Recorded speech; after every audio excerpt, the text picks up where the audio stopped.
The great halls of the Zephyrian Empire stretched across 3 moons, their crystal walls reflecting the light of distant stars. High Commander Vextai stood before the War Council, his 6 arms crossed behind his back as he studied the holographic display floating in the center of the room. The display showed empty space where their scout fleets should have been. "Explain this to me again," Vextai said, his voice carrying the authority of someone who had conquered 40 star systems. "How do we lose contact with 3 entire fleets?" General Korthon stepped forward, his scaled skin gleaming under the artificial lights. The fleets were investigating a small system in the outer rim, 3rd planet from their star, mostly water primitive inhabitants. The last transmission we received was them reporting first contact with the local species. And then nothing? "Nothing, High Commander. Complete silence for 6 months now." Vextai turned to face the council. 12 of the Empire's greatest military minds sat around the curved table, each representing a different conquered species now serving the Zephyrian cause. They had been meeting for 3 days, and still no one could explain how 3 fleets could simply vanish. "What do we know about these inhabitants?" Vextai asked. Admiral Sixra, a thin creature with 4 eyes, consulted her datapad. "They call themselves humans. Carbon-based life forms. Average height 2 meters, only 2 arms and 2 legs. They have primitive technology, barely capable of space travel within their own system. Their weapons are chemical-based projectiles and simple energy weapons. Population? Approximately 8 billion concentrated on the 3rd planet, with small colonies on nearby moons and planets." Vexithai's mandibles clicked together, a sign of deep thought among his species. 8 billion primitives defeated 3 of our scout fleets. "Perhaps they had help," suggested General Korthon. "The hegemony has been expanding in that direction. They might have provided weapons." "No," Admiral Sixra shook her head. "Our intelligence shows no contact between the humans and any spacefaring civilization before our scouts arrived.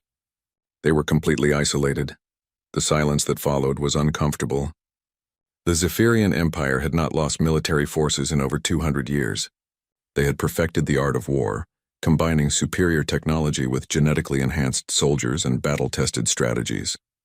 The idea that primitive humans could threaten them seemed impossible. "What are our options?" Vextai asked.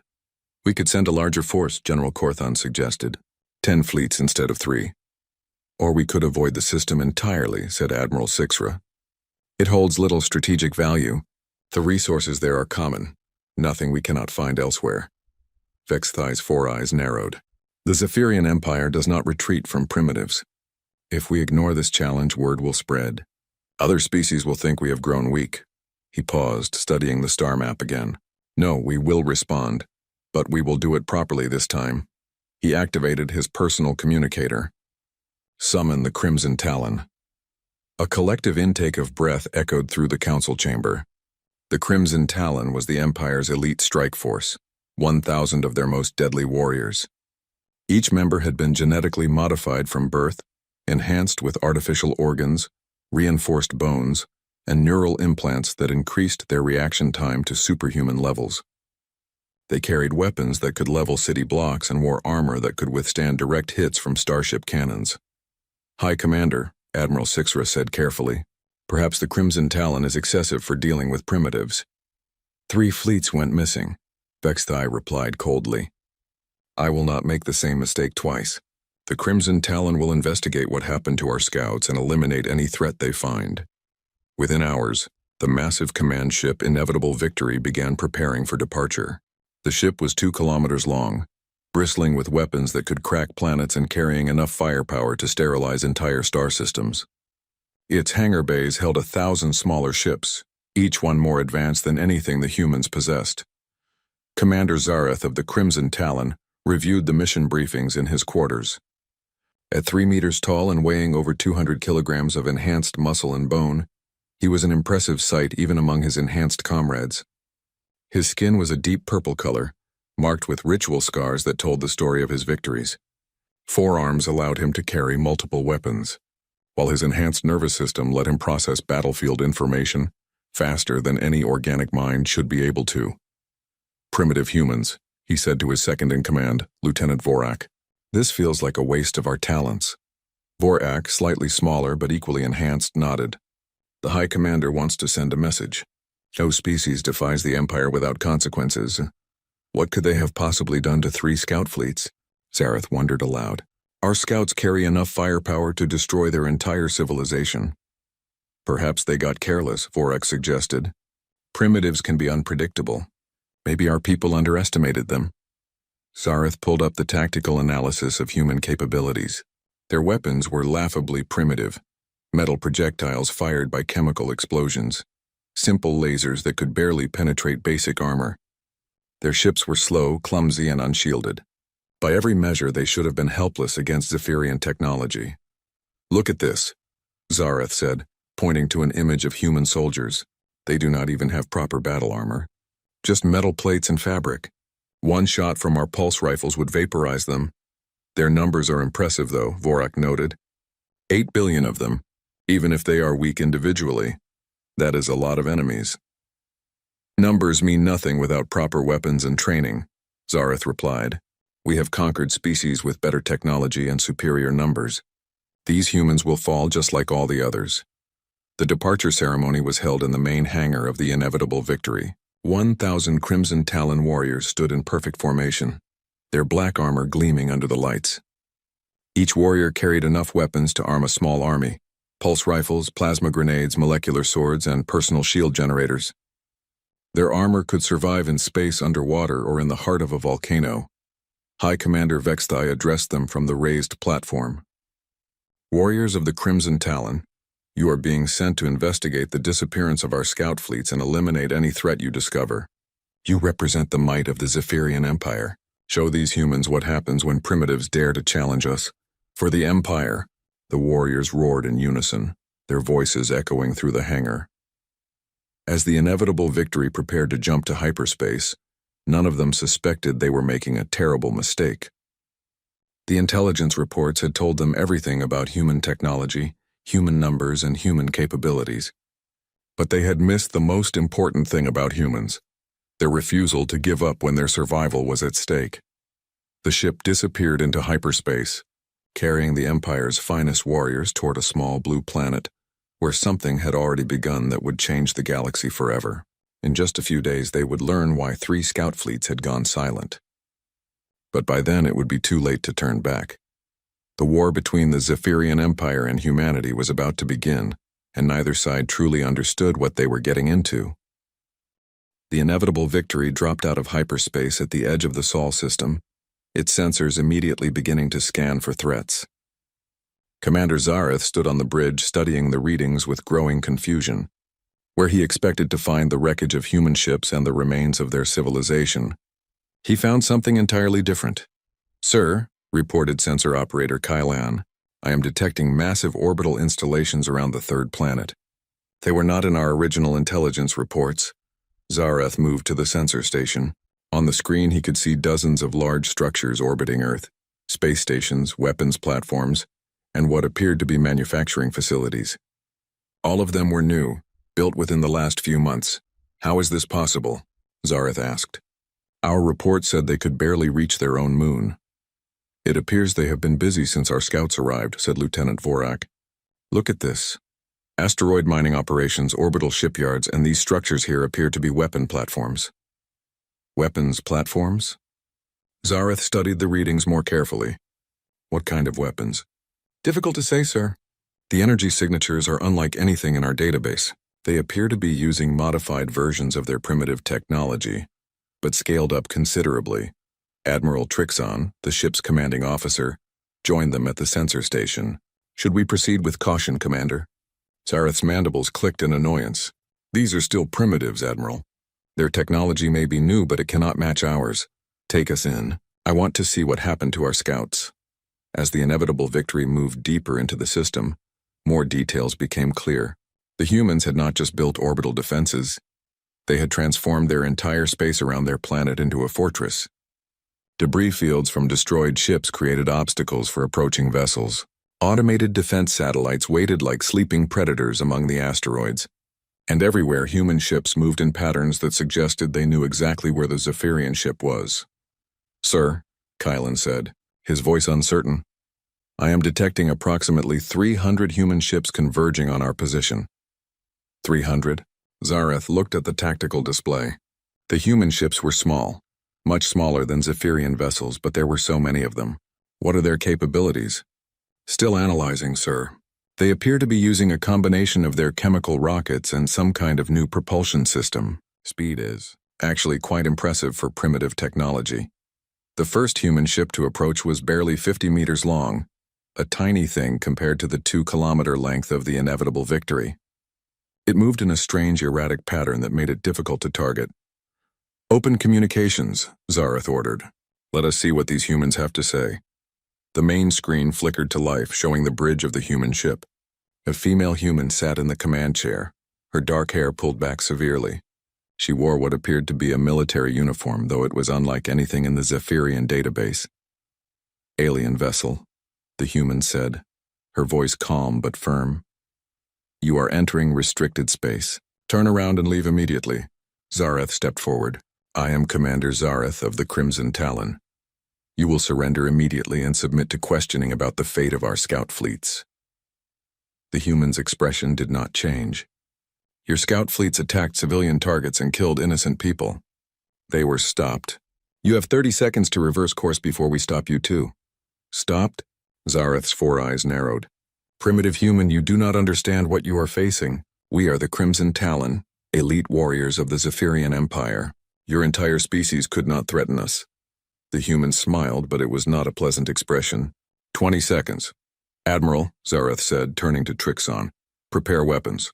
Show them what happens when primitives threaten the Empire." But before the inevitable Victory could fire, the human ships attacked. What followed was unlike any space battle in Zephyrian history. The human ships did not try to engage in traditional combat. Instead, they swarmed like insects, using their small size and numbers to their advantage. Some ships fired projectile weapons. Not the simple chemical bullets the Zephyrians expected, but massive kinetic rounds accelerated to incredible speeds. Others used directed energy weapons that, while individually weak, became dangerous when 50 ships fired at the same target simultaneously. But the most shocking tactic was when human ships began ramming the inevitable Victory directly. Ship after ship smashed into the Zephyrian vessel's hull, their crews dying instantly but taking chunks of armor plating with them. Each impact was small, but there were so many of them. "They are killing themselves to damage us," Vorak said in disbelief. "What kind of species does this?" "A desperate one," Zareth replied, but even he was shaken. "All units launch fighters and boarding pods. If they want to die, we will help them." The Crimson Talon warriors launched from their ship in heavily armored assault pods, expecting easy victory once they reached the human space stations. But when they broke through the hull of the first station, they found themselves in a nightmare. The humans had prepared for boarding actions. Every corridor was a death trap, filled with explosives, automated weapons, and humans who fought with a desperation the Zephyrians had never encountered. When a Crimson Talon warrior's superior armor made him nearly invulnerable to human weapons, the humans simply brought down the ceiling on top of him. When their small arms could not penetrate Zephyrian shields, they used industrial equipment as weapons. Welding torches, mining charges, even pressurized water systems turned into weapons. Warrior Kextar found himself fighting through what appeared to be a civilian area of the station. Human families had barricaded themselves into defensive positions, and children barely old enough to walk were throwing makeshift explosives. An elderly human male, clearly too old to be a soldier, operated a mining laser that cut through Kextar's armor like paper. "These are not soldiers," he reported over the communication system. "These are civilians, but they fight like trained warriors." "All humans are fighting," came the reply from another team. "There are no non-combatants here. They have turned their entire population into an army." The space battle continued for hours. Human ships kept coming, wave after wave of them. When they ran out of proper warships, they started using cargo vessels, mining ships, even passenger liners fitted with weapons. Each ship that died took some piece of the inevitable Victory with it. By the time the first day of fighting ended, the mighty Zephyrian ship was battered and damaged. Dozens of Crimson Talon warriors were dead or missing, and the human defenses seemed to be getting stronger rather than weaker. "Sir," Admiral Trixon reported, "we are receiving a transmission from Earth. They want to talk." The same human female appeared on screen, but now she was clearly aboard a planetary facility rather than a ship. Behind her, Zareth could see massive manufacturing equipment working at full speed. "Alien Commander," she said. "I am Admiral Chen of Earth Defense Command. You have seen what happens when you attack us. Your scouts learned the same lesson. Leave now and we will let you go." "Impossible," Zareth said. "The Zephyrian Empire does not retreat from primitives." Admiral Chen's expression hardened. "Then you will learn what your scouts learned. Humans do not give up. We do not surrender. And we do not forgive those who threaten our families." She paused. "You wanted to know what happened to your scouts? They found out that when you back humans into a corner, we do not curl up and die. We bite back." The transmission ended, leaving the bridge of the inevitable victory in silence. Outside, more human ships were approaching, and the orbital defenses were powering up for another assault. Commander Zareth realized with growing horror that this was not going to be the quick victory he had expected. Somehow, these primitive humans had become something far more dangerous than anyone in the Empire had imagined. They had become an enemy that refused to lose. 3 days after the first battle, Commander Zareth stood in the medical bay of the inevitable victory, looking down at one of his fallen warriors. Warrior Dexmol had been one of their best, enhanced reflexes, reinforced skeleton, and over 50 years of combat experience. Now he lay unconscious, his armor cracked and his body broken by a human mining charge that should never have been able to harm him. "How many?" Zareth asked the medical officer. 43 warriors dead, 67 wounded, and 12 missing, Dr. Hickstar replied. "The missing ones were lost during boarding actions on human stations.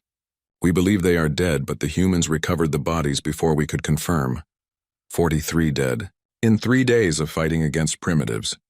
Zareth's mandibles clicked in frustration and growing anger. The Crimson Talon had fought against species with advanced technology, superior numbers, and centuries of military experience. They had never lost so many warriors so quickly. "What is the status of the human orbital defenses?" he asked Lieutenant Vorak. "Surprisingly intact, sir. Every time we destroy one platform, they rebuild it within hours. Their manufacturing capabilities are beyond what our intelligence suggested. They appear to be converting their entire industrial base to military production." Zareth walked to the bridge where Admiral Trixon was coordinating the next phase of the assault. The plan was simple. If the humans wanted to fight in space, the Zephyrians would take the battle to the surface of their planet. Orbital bombardment would force them to surrender. "Admiral, begin the bombardment," Zareth ordered. "Target their major cities and industrial centers. Once their infrastructure is destroyed, they will have no choice but to submit." "Yes, Commander." The inevitable victory's main guns charged up, preparing to rain destruction on Earth's surface. But as the first energy beams lanced down toward the planet, something unexpected happened. The beam struck empty ground. "What happened to the cities?" Zareth demanded.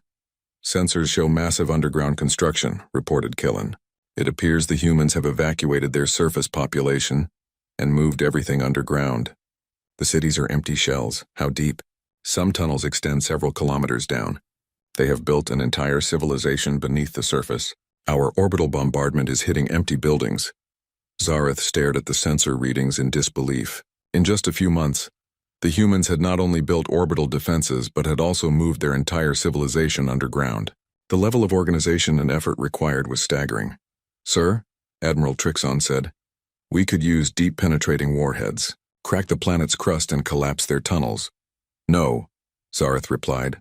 "The Empire wants this planet's resources intact. We will have to go down there and dig them out." The first landing forces consisted of 500 Crimson Talon warriors, the finest soldiers the Empire had ever produced. They descended to Earth's surface in heavily armored dropships, expecting to face scattered resistance from frightened civilians hiding underground. Instead, they found a planet that had been transformed into a fortress. The moment the dropships touched down, the ground erupted around them. Hidden weapon systems emerged from concealed positions, firing everything from conventional artillery to improvised weapons that the Zephyrians had never seen before. Human soldiers appeared from tunnels and bunkers that had been invisible until the moment they opened fire. Squad leader Texwan led his unit through what had once been a human city.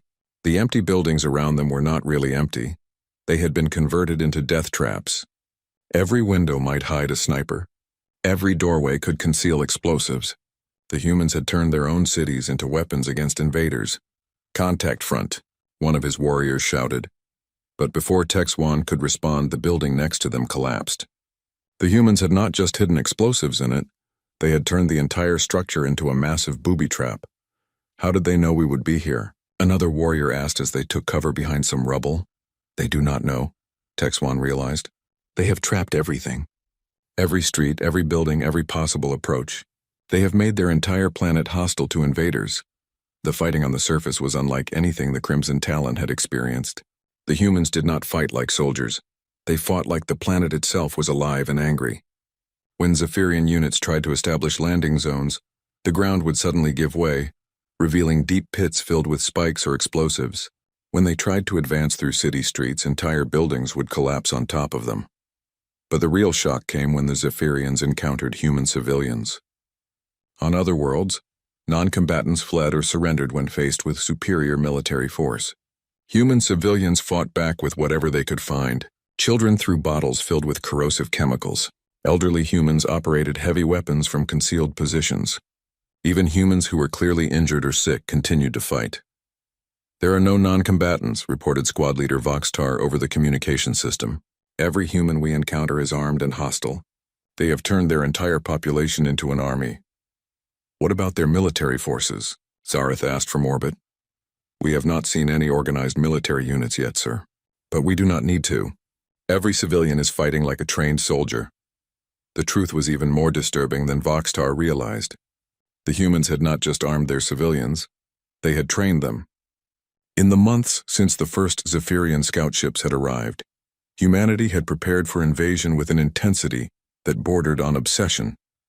Every man, woman, and child on Earth had been given weapons training, taught how to make explosives from household materials, and shown how to turn everyday objects into weapons. More importantly, they had been taught to never give up. When warrior Keelrex captured a wounded human soldier, he expected the primitive creature to beg for mercy or provide information about human defenses. Instead, the human spat in his face and said, "You picked the wrong species to mess with. Tell me where your command centers are located," Keelrex demanded. "And I will make your death quick." The human laughed, blood running down his chin. "You still do not understand, do you? There are no command centers. There are no leaders you can kill to make us stop fighting. Every human on this planet is the command center. Every one of us will fight until you are all dead." "Impossible. Every military force has a hierarchy, commander's weak points. Not us," the human said. "You taught us something when your scouts attacked our colonies. You taught us that you cannot be reasoned with, that you will not stop until we are all dead, so we decided that you have to die first." Before Keelrex could respond, the human triggered a hidden explosive device he had been carrying. The blast killed them both. This pattern repeated across the planet. Captured humans would not provide information, would not surrender, and often killed themselves rather than be taken prisoner. They fought with a determination that the Zephyrians found disturbing and impossible to understand. "They are insane," reported one squad leader. "They would rather die than live under our rule." "Then let them die," Zareth replied coldly. "Kill them all if necessary." But killing humans proved to be much harder than expected. When Zephyrian forces destroyed one group of defenders, more humans would emerge from the tunnel systems to take their place. When they collapsed one section of underground city, the humans would simply move to another section and continue fighting. Worse, the humans were learning. Each encounter taught them something new about Zephyrian tactics, weapons, and weaknesses. They began targeting specific pieces of Zephyrian equipment, using captured weapons against their former owners, and developing new tactics specifically designed to counter Zephyrian advantages. After a week of fighting on the surface, the Crimson Talon had managed to establish only 3 small footholds on Earth. Each one was under constant attack, supplied with difficulty, and cost dozens of warriors to maintain. They had killed thousands of humans, but somehow there always seemed to be more of them. "Sir," Lieutenant Vorak reported, "we are receiving reports from all surface units. The humans are not just defending anymore. They are starting to hunt our patrols." "Hunt them?" "Yes, sir. Organized groups of humans are tracking down isolated Zephyrian units and destroying them. They appear to have learned our patrol patterns and are setting up ambushes." Zareth felt something he had never experienced before in his long military career. Doubt. These humans were supposed to be primitive, disorganized, and easy to defeat. Instead, they had proven to be resourceful, determined, and absolutely refusing to accept defeat. How long can they maintain this level of resistance? He asked. Unknown, sir, but they show no signs of weakening. If anything, they seem to be getting better at fighting us. Looking down at the planet below, Zareth realized that this was not going to be the quick victory the Empire had expected. The humans had turned their entire world into a weapon, and they were wielding it with deadly effectiveness against the finest warriors the galaxy had ever produced. The turning point came in the third week of fighting, when squad leader Bextar was preparing for what should have been a routine patrol through the ruins of what humans had called New York. His unit of 12 Crimson Talon warriors was sweeping through the abandoned subway tunnels, looking for human resistance cells. The first sign something was wrong came when they found the bodies. 3 Zephyrian warriors from a patrol that had gone missing 2 days earlier lay in a carefully arranged display in one of the tunnel intersections. Their armor had been stripped away, their weapons taken, and their bodies positioned to send a clear message. The humans were no longer just defending themselves. They were hunting. Sir, reported warrior Kexhul, these wounds were made by our own weapons. The humans are using Zephyrian pulse rifles. Bextar examined the bodies more closely. The kills were clean, professional, and showed a deep understanding of Zephyrian anatomy. Someone had taught the humans exactly where to shoot to penetrate their armor and cause maximum damage. How did they learn our weak points so quickly? He wondered aloud. The answer came from the shadows around them. Human soldiers emerged from concealed positions, but these were not the desperate civilians the Zephyrians had been fighting for weeks. These humans moved with trained precision, carried advanced weapons, and wore armor that looked suspiciously similar to modified Zephyrian equipment. Surrender, said the lead human, a tall male with scars across his face and cold, calculating eyes. Drop your weapons and you will be taken prisoner. Bextar's mandibles clicked in amusement. Primitive human, you are outnumbered and outgunned. You should surrender to us. The human smiled, but it was not a pleasant expression. Look around you, Bextar did, and his confidence evaporated. The tunnel intersection was filled with humans, dozens of them, all carrying weapons, all positioned to create a perfect crossfire. More disturbing, many of them were wearing pieces of Zephyrian armor and carrying Zephyrian weapons. How did you get our equipment? Bextar demanded. We took it from your dead, the human replied matter-of-factly, just like we are going to take yours. The battle that followed was unlike anything Bextar had experienced. The humans fought with the same desperate determination he had seen in civilians, but now they combined it with professional military tactics and captured Zephyrian technology. They knew exactly how Zephyrian armor worked, where its weak points were, and how to use captured weapons against their former owners. Within minutes, half of Bextar's unit was dead, and the survivors were trapped in a position with no escape. The humans offered surrender again, and this time, Bextar accepted. The interrogation that followed revealed the true scope of what the humans had accomplished. They had not just been fighting for survival, they had been learning. Every engagement, every captured piece of equipment, every dead Zephyrian had taught them something new about their enemies. You want to know what happened to your scout fleets? The human interrogator asked. She was a small female, unremarkable by Zephyrian standards, but her eyes held the cold intelligence of a professional soldier. They made the same mistake you are making. They thought we were just primitives who would roll over and die. Our technology is superior to yours, Bextar insisted. Our warriors are genetically enhanced. We have conquered 1,000 worlds. And that made you predictable, the human replied. You fight the same way every time, use the same tactics, make the same assumptions. We studied your scouts, learned how you think, how you fight, what you consider impossible. She smiled. Then we did the impossible. The human showed him recordings from the battles against the scout fleets. What Bextar saw made his blood run cold. The humans had not just defeated the scouts. They had systematically destroyed them using captured Zephyrian technology, modified human equipment, and tactics that exploited every weakness in Zephyrian doctrine. You learned all this from fighting our scouts? We learned this from studying your dead, the human corrected. Every warrior who dies teaches us something. Every piece of equipment we capture makes us stronger. Every battle makes us better at killing your kind. Back aboard the inevitable Victory, Commander Zareth was receiving increasingly disturbing reports from the surface. Human attacks were becoming more coordinated, more effective, and more deadly. Worse, they were no longer just defensive operations. "Sir," reported Lieutenant Vorak, "Patrol Delta 7 has gone missing. That makes 6 units lost in the last 4 days." "Missing or destroyed?" "Unknown, sir. They simply stopped responding to communications. When we send search teams, we find no trace of them." Admiral Trixon joined them at the tactical display. "Commander, we need to consider the possibility that we are losing this engagement." "Impossible," Zareth replied, but even he could hear the doubt in his own voice. "We are the Crimson Talon. We do not lose to primitives." "These humans are no longer primitive," Trixon said quietly. "They have adapted to our technology, learned our tactics, and somehow managed to turn their weaknesses into strengths. They are fighting a different kind of war than we have ever seen." As if to prove his point, alarms suddenly began blaring throughout the ship. "Alert," announced the computer. "Hull breach detected. Unauthorized personnel aboard the ship. How is that possible?" Zareth demanded. "We are in orbit." The answer came when human soldiers appeared on the bridge itself. They had somehow infiltrated the ship, moved through corridors filled with advanced security systems, and reached the command center without being detected. They were wearing modified Zephyrian armor and carrying weapons that combined human and alien technology. "Nobody move," said the lead human, a female with short hair and the bearing of a veteran soldier. "We are not here to destroy your ship. We are here to deliver a message."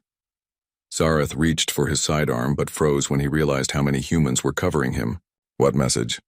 "Your empire sent you here to eliminate a threat," the human said. "You found one, but it is not what you expected. We are not going to surrender. We are not going to negotiate. We are going to keep fighting until every one of you is dead or gone. You cannot hope to defeat the entire Zephyrian Empire," Zareth said. "We do not have to defeat your entire empire," the human replied. "We just have to defeat you, and then we will be ready when the next fleet arrives." She gestured to one of her companions, who placed a small device on the bridge's main console. "That is a gift from the people of Earth. It contains everything we have learned about Zephyrian technology, tactics, and biology. Consider it a preview of what we will do to the next force you send." "You are making a terrible mistake," Zareth warned. "The Empire has resources you cannot imagine. We can send 100 fleets, 1,000 fleets. Then we will be ready for them," the human said simply. "We learn from every battle, adapt to every new threat, and never ever give up. Your scouts taught us that. You are teaching us even more." The humans withdrew as quickly as they had appeared, leaving the bridge crew shaken and the device behind. When Zareth activated it, what he saw on the screen made him understand, perhaps for the first time, exactly what kind of enemy they were facing. The device contained detailed analysis of Zephyrian technology, biological studies of captured warriors, tactical assessments of their fighting methods, and worst of all, improvement plans. The humans had not just been fighting the Crimson Talon, they had been studying them, learning from them, and developing countermeasures for everything the Zephyrians could do. "They have turned us into their teachers," Zareth said quietly. "Every battle we fight makes them stronger." "Sir," Vorak said, his voice shaken, "what are your orders?" Zareth looked at the tactical display showing their forces on Earth's surface. What had started as a simple extermination mission had become something far more dangerous. The humans had not just survived the assault of the Crimson Talon, they had learned from it, adapted to it, and begun turning it against its creators. For the first time in his long military career, Commander Zareth of the Crimson Talon began to consider the possibility that retreat might be the only option. But deep down, he suspected it was already too late for that. Commander Zareth stood in the ruins of what had once been the inevitable Victory's main hangar bay. Human saboteurs had somehow penetrated the ship's most secure areas and destroyed half their remaining fighter craft. Worse, they had done it without triggering a single alarm, leaving behind only a simple message written in Zephyrian script.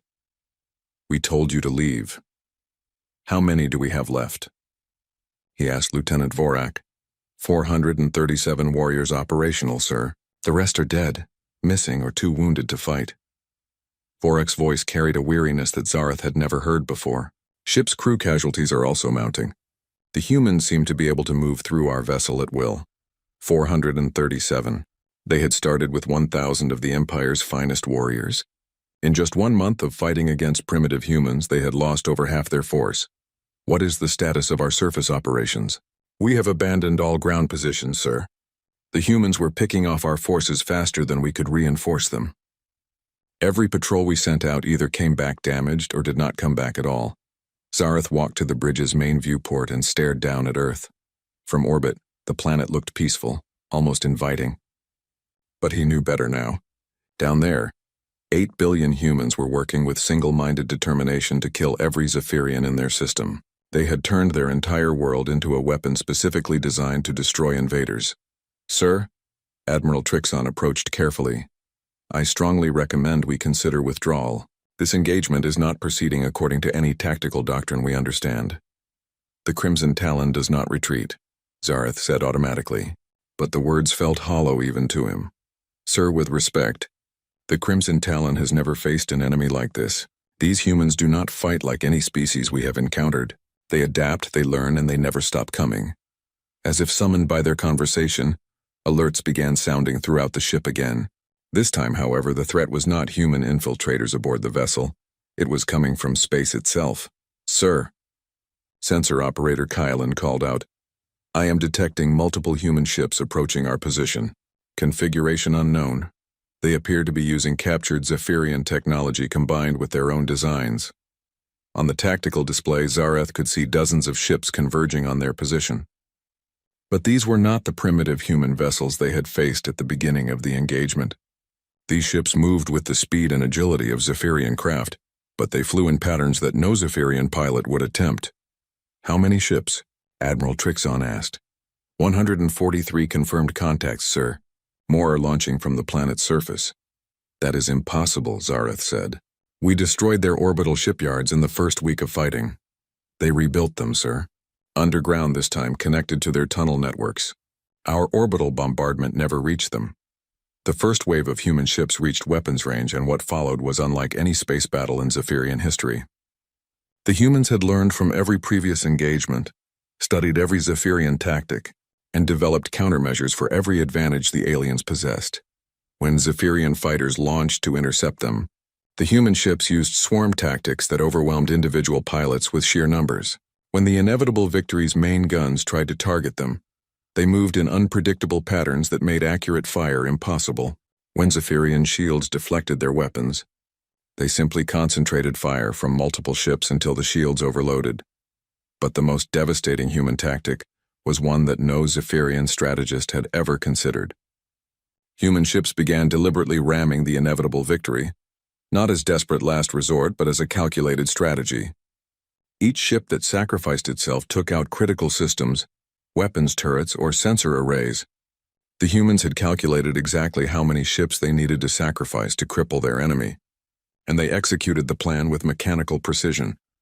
They are not fighting to win, Admiral Trixon said in horrified realization. They are fighting to make sure we lose. What is the difference? Zareth asked. A normal enemy tries to preserve their own forces while defeating ours. These humans will sacrifice anything, destroy anything, lose anything, as long as it means we cannot succeed. The battle raged for hours. Human ships kept coming, wave after wave of them, each one designed specifically to exploit some weakness in Zephyrian defenses. When one tactic stopped working, they immediately switched to another. When their weapons proved ineffective, they turned their ships themselves into weapons. Sir, Talon reported, his voice shaking. The humans are transmitting a message. On the main screen appeared a familiar face, Admiral Chen, the human military commander they had first encountered weeks ago. But she looked different now, older, harder, with the expression of someone who had seen too much death and decided that more death was the only solution. Commander Zareth, she said, this is your final warning. Leave our system now or we will destroy every ship you have. Admiral Chen, Zareth replied, you cannot hope to defeat us. Even if you destroy this fleet, the Empire will send more, larger fleets with more powerful weapons. Let them come, Chen said simply. We will be ready. Every fleet you send will teach us something new about how to kill your kind. Eventually, we will learn enough to bring the war to your worlds instead of waiting for you to bring it to ours. You are threatening the entire Zephyrian Empire? We are promising the entire Zephyrian Empire that if you continue to threaten us, we will find a way to threaten you back. Your scouts attacked our colonies and killed our people. You came here expecting to finish the job. Instead, you have taught us that the only way to be safe is to make sure no alien species ever thinks about attacking humanity again. The transmission ended, and immediately the human attacks intensified. They had been holding back, Zareth realized. The devastating assault they had faced so far was just a preview of what humans could do when they really committed to destroying something. All hands, Admiral Trixon announced over the ship's communication system. Prepare for emergency jump to hyperspace. We are evacuating the system, Admiral, Zareth said. We cannot retreat. The Empire's reputation. We'll survive better if some of us live to warn them about what we found here, Trixon replied grimly. Sir, look at those displays. Look at what these humans have done to us. If we stay, they will kill every single warrior and crew member aboard this ship. If we leave, at least someone will be able to tell the Empire what kind of enemy we have awakened. As the inevitable victory prepared to jump to hyperspace, Zareth sent one final transmission to Earth. This is not over, he said. Admiral Chen's reply was immediate. Yes, it is. For you it is over. For your Empire it is just beginning. You came here to destroy us. Instead you have taught us how to destroy you. When your people ask what happened to the mighty Crimson Talon, tell them this. We found humans. The ship jumped to hyperspace, leaving the Sol system behind. Of the 1,000 elite warriors who had arrived with such confidence, fewer than 400 survived the retreat. The inevitable victory itself was so damaged that it barely held together during the jump. But the real damage was not to ships or warriors. It was to the reputation and confidence of the Zephyrian Empire. For the first time in their history, their finest military force had been defeated not by superior technology or overwhelming numbers, but by an enemy that simply refused to accept defeat. The humans had learned something important during the month-long battle. Aliens could be beaten. Their technology could be captured and improved. Their tactics could be studied and countered. Their confidence could be shattered. When the battered remnants of the Crimson Talon finally reached Zephyrian space, they carried with them a warning that would echo through the Empire's halls of power. Avoid the Sol system at all costs. The humans who lived there had learned to fight back, and they were very, very good at it. High Commander Vextai received Zareth's report in stunned silence. The Empire's most elite military force, equipped with the finest weapons and technology, had been defeated by primitives who should not have been able to threaten them. Recommendations? Vextai asked. Quarantine the system, Zareth replied without hesitation. Post warning beacons. Never send another ship there. The humans have learned too much. They are no longer the primitives we thought they were. And if they expand beyond their system? Zareth was quiet for a long moment. Then, High Commander, I suggest we hope they do not remember that we started this war. The Zephyrian Empire, masters of 1,000 worlds and conquerors of countless species, quietly updated their star charts. The Sol system was marked as hazardous space to be avoided by all Imperial vessels. They never spoke publicly of what had happened to the Crimson Talon, but word spread through the galaxy anyway. Humanity had taught the universe's most powerful empire to fear them. And that was just the beginning.